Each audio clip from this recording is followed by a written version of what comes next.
페르시아 다리우스 황제와 알렉산더 대왕 사이에 있었던 일화입니다. 페르시아 다리우스 황제가 유럽 정복을 위하여서 알렉산더 대왕과 그 군대와 결전을 앞두고 있었습니다. 선전포고를 하는데 선물을 하나 보내면서 선전포고를 했습니다. 어떤 선물을 보냈냐면 참깨가 가득 들어있는 부대 한 포기를 보낸 겁니다. 어떠한 의미를 담고 있을까요? 우리의 군사는 이렇게 수도 없이 많다. 너희가 싸워봐야 승산 없으니까 그냥 항복해라. 이러한 의미로 보낸 선물입니다. 기세를 누르려고 하는 거죠. 고대 전쟁에서 기세가 꺾이면 싸워서 이기기가 참 어려울 겁니다. 자, 그러면 알렉산더 대왕은 어떻게 반응을 했을까요? 그 선물을 보고 기가 질렸을까요? 아니요. 기가 꺾이지 않고 그도 답례품을 보냅니다. 여러분 어떤 거 보냈을까요? 참깨 한 부대가 있으면 뭘 보내야 기세를 꺾을 수 있을까요? 뭘 보냈냐면요. 작은 봉투에 겨자씨 하나를 보냈습니다. 왜 겨자씨 하나 작은 거 그거 하나 보냈을까요? 이런 메시지를 담은 겁니다. 우리의 수가 적다고 무시하지 마라. 우리가 어떠한 존재인지 아냐? 우리는 겨자씨와 같은 존재이다. 이게 도대체 무슨 말인가? 겨자씨 사진 하나 보여드리면 참 작아요. 얼마나 작습니까? 겨자씨가 참 작은데. 그러면 겨자씨 한 2만 개 모아놓으면 무게가 어느 정도인 줄 아세요? 28g. 네, 2만 개 모아봐야 28g밖에 안 되는 것이 겨자씨입니다. 그런데요, 이 겨자씨가 심겨서 성장하면 어느 정도 높이까지 자라냐면 3m까지도 자란다 그래요. 물론 그보다 더 큰 나무도 많이 있겠지만 이렇게 작은 씨가 3m 정도까지 자란다는 것은 놀라운 성장력, 생명력, 잠재력을 가지고 있다라는 거죠. 지금 알렉산더가 이 겨자씨 하나를 보내는 것은 바로 그런 의미를 갖고 있습니다. 그래, 우리는 군사수가 적다. 하지만 우리의 군사는 겨자씨와 같이 엄청난 생명력과 잠재력을 가지고 있어서 우리가 이길 수 있다. 그렇게 메시지를 보낸 거예요. 그리고 그 승리는 알렉산더 군대의 승리로 그렇게 끝나게 됩니다. 사람들은요, 겨자씨를 비유로 들면서 자신의 잠재력과 가능성을 믿고 포기하지 말고 나아가라라고 그렇게 이야기들을 합니다. 포블리우스 시루스라는 사람은요, 이렇게 좋은 말을 하더라고요. 시도해보지 않고는 누구도 자신이 얼마만큼 해낼 수 있는지 알지 못한다. 그 맞는 말이죠. 부딪혀보지 않고 못한다고 하는 것은 참 어리석다라는 거예요. 내 가능성이 어느 정도 되는지 알려면 부딪혀보고 한계까지 가봐야 내 안에 이만한 잠재력이 있구나, 가능성이 있구나라는 것을 알 수 있다라는 이야기입니다.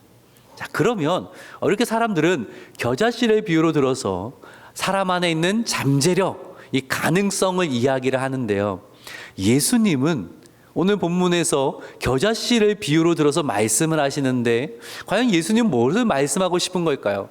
너희 안에 잠재력이 있다. 너희 안에 무한한 가능성이 있다. 그러니까 너희의 가능성을 믿고 열심히 살아봐라. 이 말씀을 하시는 걸까요? 아니요, 성경은요, 사람 안에 있는 가능성, 사람 안에는 잠재력이 희망을 두지 않습니다. 왜냐하면요, 사람의 마음은 부패해 있거든요. 사람의 마음을 다스리기가 참 어렵습니다. 그래서요, 사람 안에 하나님 앞에 선한 잠재력, 그런 것은 잘 보이지 않는다라는 거예요. 예수님이 겨자씨를 통해서 말씀하시고 싶은 것은 하나님 나라의 잠재력과 생명력입니다. 하나님이 심으신 그분의 놀라운 위대한 가능성을 이야기하고 계신다라는 거예요. 겨자씨 비유를 통하여서 예수 그리스도의 복음과 하나님의 나라에 얼마나 큰 잠재력이 있는가, 생명력이 있는가, 이 부분을 지금 말씀하시는 거거든요. 오늘가 이 부분을 살펴보면서 다시금 우리가 가진 복음이 무엇인지, 우리가 가지고 있는 복음의 헌신이 얼마나 놀라운 것인지를 다시 한번 기억하고 또 믿음으로, 소망으로 나아가는 이 시간 되기를 주님의 이름으로 축복합니다. 아멘. 자, 마가복음 4장 30절과 31절의 말씀을 다시 보도록 할까요? 30절은 제가 읽도록 하겠습니다. 또 이르시되 우리가 하나님의 나라를 어떻게 비교하며 또 무슨 비유로 나타낼까? 31절 있습니다. 시작. 겨자씨 한 알과 같으니 땅에 심길 때에는 땅 위의 모든 씨보다 작은 것이로되. 하나님의 나라를 가르쳐 주는데 내가 무엇으로 비교해서 비유할까라고 하시더니 하나님의 나라는 겨자씨 한 알과 같은 거야, 이렇게 말씀을 하는 겁니다. 겨자씨 한 알은 아주 작지만 그 끝은 크게 성장한다라는 거죠. 하나님 나라도 이와 같다라는 거예요. 그 시작은 작습니다. 하지만 하나님 나라는 폭발적인 성장을 하고요, 그 끝은 위대할 것이다 라는 말씀을 주시는 겁니다. 그래서 오늘 설교의 제목이 작은 시작 위대한 결말입니다. 작은 시작 위대한 결말. 하나님 나라는요 정말 작게 시작을 했어요. 우리 예수님께서 이 땅에 오심으로 하나님 나라가 시작되었는데, 오심이 어디로 오셨어요? 마구간. 하나님 나라 이야기가 마구간에서 시작되고 있다라는 거예요. 얼마나 작고 미비합니까? 세상 나라의 이야기는 그렇게 초라하게 시작되지 않습니다. 나라의 건국 신화를 보면요 위대하게 시작을 해요. 예를 하나 들어서요, 고구려의 건국 신화 아시잖아요? 고구려를 세운 인물이 누구입니까? 주몽이죠. 주몽의 이야기는 그 아버지 헤모스, 하늘을 다스린 신의 아들인 헤모스와 땅의 물을 다스리는 신의 딸인 유화의 만남의 이야기로 시작을 하잖아요. 벌써부터 화려합니다. 헤모스가 아버지의 명을 받고 하늘에서 땅을 다스리기 위해 내려오는데, 어떻게 내려오는가? 조용히 내려오지 않아요. 제가 그것을 그려놓은 그림을 하나 찾아봤는데요. 잘 보이시는지 모르겠는데 5마리의 용이 마차를 이끄는 그 큰 마차를 타고 헤모스가 내려옵니다.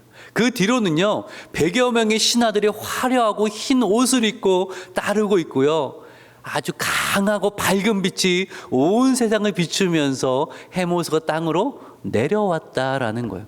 그러다가 땅에서 유아를 만나고 사랑에 빠지고 결혼하게 되어지고, 헤모스가 혼자 나중에 하늘로 올라가요. 그런데 유아에게 빛이 비치면서 유아가 임신을 하고 큰 알을 겨드랑이에서 낳았다 그래요. 그래서 주몽이 거기 태어났다. 이것이 고구려의 건국 신화잖아요.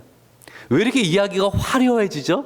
사람들은 생각을 합니다. 위대한 나라의 시작은 위대해야 된다. 그래서 거기에 계속 위대한 이야기, 화려한 이야기를 첨가해 놓은 거예요. 그런데 거기에 비해서요, 하나님 나라 이야기는 너무 작고 어쩌면 초라해 보인다라는 거예요. 하나님의 아들이 이 땅에 오셨습니다. 네, 그럼 어디로 오셔야 됩니까? 당시에 최소한 세계를 제패하던 다스리던 로마 황제의 가문으로 오셔야 되지 않겠어요? 그렇죠? 하나님이 오실 때 천군 천사가 나팔을 불며 강한 빛이 임하여서 하나님의 아들이 임하셨다 찬양하면서 그렇게 오셔야 되지 않겠습니까? 근데 우리 주님 아기 예수로 오신 그 날을 어떻게 표현합니까? 찬송가가 있죠? 고요한 밤, 거룩한 밤, 고요하게 조용하게 오셨다라는 거예요. 가난한 요셉의 가정에서 태어나셨습니다. 빈방이 없어서 마구간 구유에 나셨습니다. 그 시작이 너무나 작아요. 마치 겨자씨 한 알처럼 작아요. 예수님이 전하신 복음은 어떤 거였어요? 그 복음을 들은 사람들이 그 복음의 강함과 그 화려함에 매료되었던가요? 아니요. 예수님이 복음을 전할 때에, 십자가를 말씀하실 때에 많은 사람들은 예수님을 떠났다라는 거예요. 고린도전서 1장 22절과 23절을 보면요, 바울은 이렇게 말합니다. 예수님의 십자가의 복음에 대해 사람들이 어떻게 반응을 했는가? 22절은 제가 있습니다. 유대인은 표적을 구하고 헬라인은 지혜를 찾으나, 23절 같이 읽습니다. 시작. 못 박힌 그리스도를 전하니 유대인에게는 거리끼는 것이요 이방인에게는 미련한 것이로되. 예수님의 십자가의 복음이 사람들의 기대를 충족시키지 못했다라는 거예요.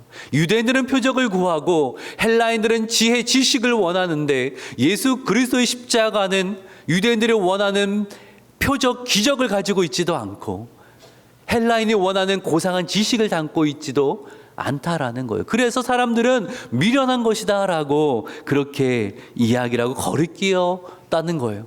마치 여기서 널려 있는 귀하지 않은 겨자씨 한 알과 같다라는 거죠.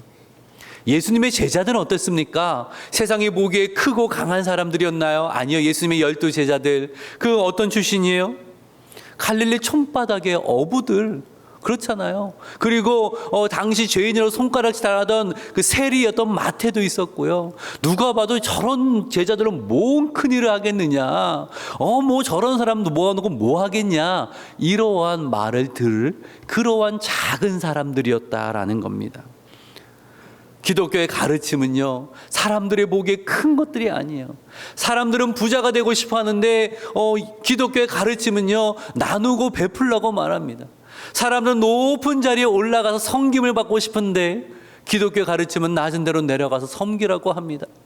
사람들은 화려하고 달콤한 것을 원하는데 기독교의 가르침은 투박한 피 묻은 십자가를 이야기해요. 여러분의 섬김이 겨자씨 한 알처럼 작아 보일 수 있어요. 어제 전북로의 여름 성경학기 교사 강습회를 우리 교회에서 은혜롭게 잘 마쳤는데요. 그리고 또 이번 수요일에는 주일학교 여름 사역을 위한 또 기도회를 교사들과 함께 또 성도들과 함께 모여서 하려고 합니다. 다른 섬김도 참 힘들지만요, 교사 참 힘든 그런 섬김입니다. 제가 가만히 보니까 저도 경험해 봤지만 교사 섬김이 힘든 이유 중에 하나가요, 표가 나지를 않아요. 찬양대 아침부터 모여서 이렇게 수고하고 연습하는 거 얼마나 참 힘든 그런 수고이고 섬김입니까? 그런데요, 힘들지만 표가 나요. 어떻게 나요? 오늘 찬양을 잘했잖아요. 그러니까 듣고 찬양대가 열심히 준비했구나, 참 잘하는구나, 표가 난단 말이에요. 식당 봉사를 한번 예를 들어 볼까요? 교회마다 식당 봉사할 사람들이 없어서 식당 문을 닫고 있는 교회들이 참 많습니다. 근데 우리 교회 감사하게도 식당이 지금 운영이 되고 있잖아요. 힘들죠. 얼마나 굳은 일입니까? 그렇잖아요. 근데 이 힘든 일이 표가 나요. 어떻게 나요? 음식이 참 맛있거든요. 얼마나 맛있는지 모릅니다. 표가 나요. 그래서 먹는 사람이 다 즐겁게 먹어요. 한번 웃으면서 먹어요. 그러니까 표가 나는 거죠. 근데 교사는요, 열심히나 하시는데 표가 잘 안 나요. 성과가 잘 보이지 않아요. 구역장도 마찬가지로 영혼을 맡은 섬김이 그렇더라고요. 일도 고되지만 고생한 만큼 열매가 나고 사람들이 다 알아주면 얼마나 신이 납니까? 그런데 내가 맡고 기도하고 말씀을 가르치는 그 아이가 별로 달라지지 않는 거예요. 내가 기도하는 구역원이 구역 모임도 잘 안 나와요. 열매가 없는 것 같아요. 연말마다 고민이 돼요. 내가 섬기는 게 맞는가? 내가 부서에 도움이 안 되는 거 아닌가? 이런 갈등을 하게 된다라는 거예요. 내 섬김이 겨자씨 한 알처럼 자꾸 보잘것 없게 느껴질 때가 있다라는 거예요. 내 믿음이 겨자씨 한 알처럼 자꾸 보잘것 없게 느껴질 때가 있어요. 남들은 기도하면 응답이 쫙 오는데 나는 기도하는데 아무런 변화가 없어요. 내가 가족을 위해 열심히 기도하는데 우리 가족의 변화를 위해 눈물로 기도하고 있는 것 같은데, 목사님 내 믿음이 너무 작은가 봐요. 변화가 일어나지 않아요. 내 기도, 내 헌신이 참 이 겨자씨 하나처럼 그렇게 보일 때가 있다라는 거예요. 가만히 생각을 해보면 복음과 하나님 나라에 관련된 그 일들의 시작은요, 참 작게 느껴져요. 겨자씨 한 알처럼 그렇게 작게 느껴진다라는 거예요. 세상은 강하고 빠르고 화려한데요, 그리스도의 복음은 약해 보이고 느려 보이고 투박해 보인다라는 거죠. 그런데 오늘 본문 우리에게 이 사실을 잊지 말라라고 증거합니다. 하나님 나라의 시작은 작지만 그 결말은 위대하다라는 거예요. 작은 시작이지만 그 끝은 위대하라는 거예요. 왜냐하면 겨자씨 한 알이 가지고 있는 것처럼 놀라운 생명력과 잠재력이 하나님 나라에 있거든요. 하나님 나라는 그래서 성장한다라는 거죠. 마가복음 4장 26절과 27절의 말씀 볼까요? 26절 제가 읽을게요. 또 이르시되 하나님의 나라는 사람이 씨를 땅에 뿌린 것 같으니, 27절 읽습니다. 시작. 씨가 나서 자라되 어떻게 그리 되는지를 알지 못하느니라. 하나님 나라를 또 설명하시는데 사람이 씨를 땅에 뿌리는 것과 같다라고 말씀을 하셨어요. 농부가 씨를 뿌리고 아는 사실은요, 그 씨가 자란다라는 거예요. 근데 어떻게 자라는가는 잘 알지 못해요. 씨를 심으면 밤낮으로 자라요. 농부가 열심히 일할 때도 씨는 그 씨는 자라지만 농부가 잠을 잘 때도 그 씨는 자란단 말이에요. 목양실에 화분이 있는데 여름이 되니까 새 잎이 이제 나기 시작하는데, 전날 퇴근할 때 보니까 잎이 조그만했는데 다음날 아침에 출근하고 보니까 잎이 제법 커져 있는 거예요. 어떻게 자라는지 모르겠어요. 근데 제가 아는 것은 계속 자라난다라는 거예요. 그것은 압니다. 사랑하는 여러분, 우리가 하나님 나라의 성장은 우리가 알고 있습니다. 그리스도의 복음은 분명 작게 시작했어요. 이스라엘이란 작은 나라의 나사렛 촌동네부터 시작된 복음이, 그리고 그 복음이 이어진 것은 12 제자인데 너무나 세상의 기준으로 작은 사람들에게 이어졌는데, 그 복음은요 로마를 변화시키고 그 복음은 세계로 뻗어나가고 지금도 세계로 뻗어나가고 있다라는 거예요. 저희 교회 역사를 한번 생각을 해보세요. 저도 이 교회 이제 한 2년 가까이 돼가고 있잖아요. 역사를 이제 이렇게 쭉 보면요, 참 놀라워요. 역사를 보니까 처음에는 옛날에 동산촌이라고 불렀다면서요. 이 동산촌에 거주하던 6명의 성도들이 유상교회에, 이 동산촌에도 교회가 있어야겠습니다, 분립을 이제 건의를 하게 되었고, 1947년 4월 20일에 한 20여 분의 성도님들이 모여서 6평짜리 작은 예배당에서 예배하기 시작했다라고 되어 있더라고요. 근데 그 예배당이 좁으니까 허물고 28평의 예배당을 지었습니다. 근데 또 성장하다 보니까 이 모자라는 거예요. 그래서 1층, 2층, 65평, 75평인가요? 65평, 도합 130평의 예배당을 지었는데 또 모자라요. 1층, 2층 35평씩 증축해서 도합 200평의 예배당을 증축 확장을 했는데 그래도 모자라요. 그래서 지은 예배당이 지금 우리가 예배하는 이곳이잖아요. 어떻게 그렇게 성장을 했을까? 몰라요. 근데 분명한 것은 하나님이 성장시켜 나가셨다라는 거예요.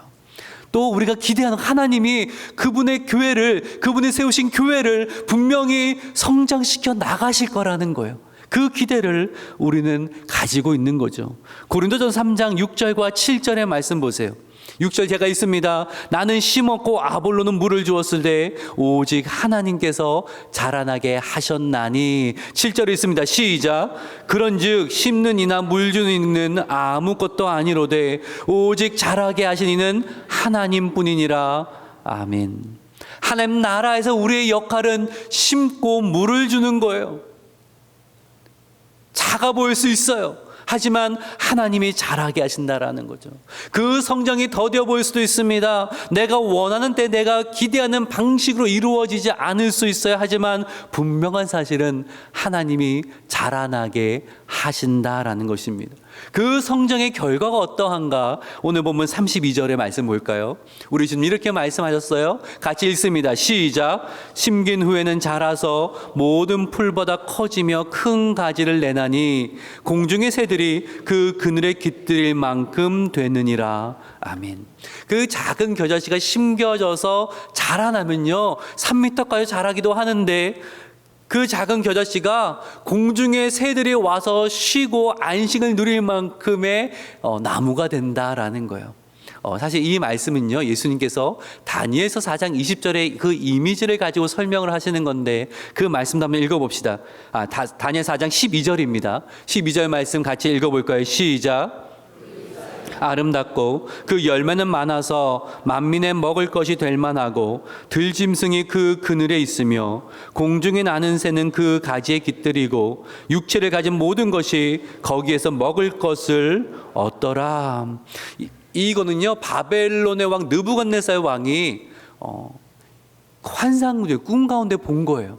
큰 나무가 있고요, 가지가 크고요. 그래서 짐승과 온갖 새들이 모여서 먹을 것을 먹고 쉼을 누리는 그 제국의 웅장함, 그 큰 제국을 통하여서 많은 열국의 나라들이 혜택을 보고 있는 그것을 꿈으로 본 거예요.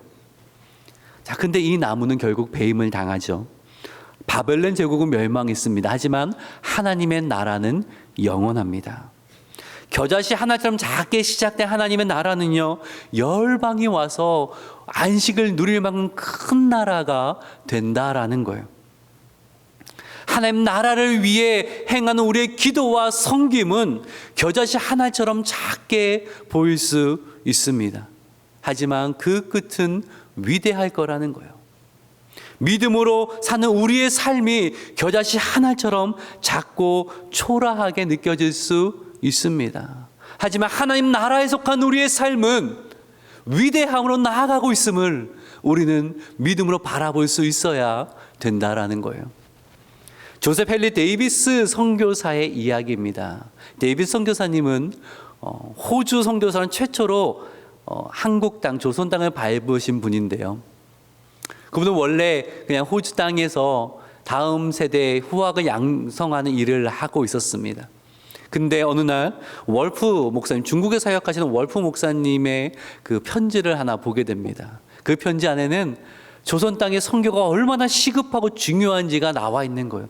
그 글을 읽은 데이비드 선교사님의 이 마음이 뜨거워졌습니다. 조선 땅을 위해 헌신하고 조선 땅을 밟게 됩니다. 지금의 서울인 곳으로 오게 되죠. 5개월 동안 한국어를 익히고 문화를 익혀요. 언어적인 탁월한 감각이 있었나 봐요. 5개월 만에 어느 정도 익히셔서 이제는 원하는 땅으로 가는데 부산으로 내려갑니다. 멀지 않아요. 걸어서 한 20여일 동안 걸려서 부산 땅으로 이제 도달을 했는데, 안타깝게도 그 도중에 천연두에 걸려요. 고열에 시달리다가 이 당시 부산에 거주하던 게이 선교사님 품에 안겨서 그는 숨을 거두고 맙니다. 데이비드 선교사님이 한국에 와서 한 일 뭐가 있어요? 너무 작고 초라합니다. 미비합니다. 그는 한국어 배운 거 외에는 별로 한 일이 없어요. 그런데요, 데이비드 선교사님의 죽음 이후에 호주의 조선 선교에 대한 불이 일어나기 시작합니다. 호주 각 선교를 통하여서 120여 명의 선교사님들이 계속해서 파송이 돼요.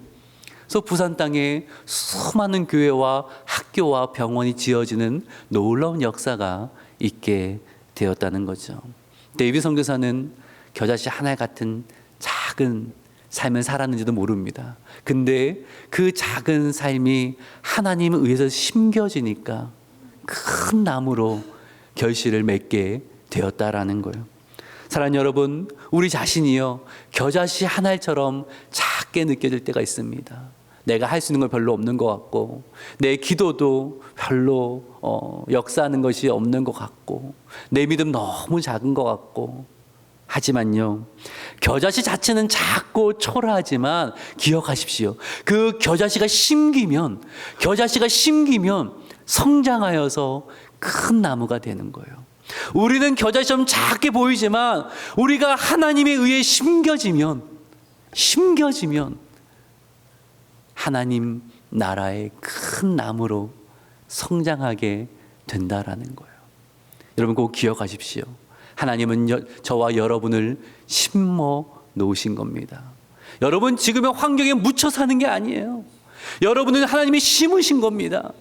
여러분의 가정에 심으셨고요, 여러분의 직장에 심으셨고요, 여러분의 부서 가운데 심으셨고요, 여러분의 회사에 심으셨고, 삶의 터전에 하나님이 여러분을 심으신 겁니다.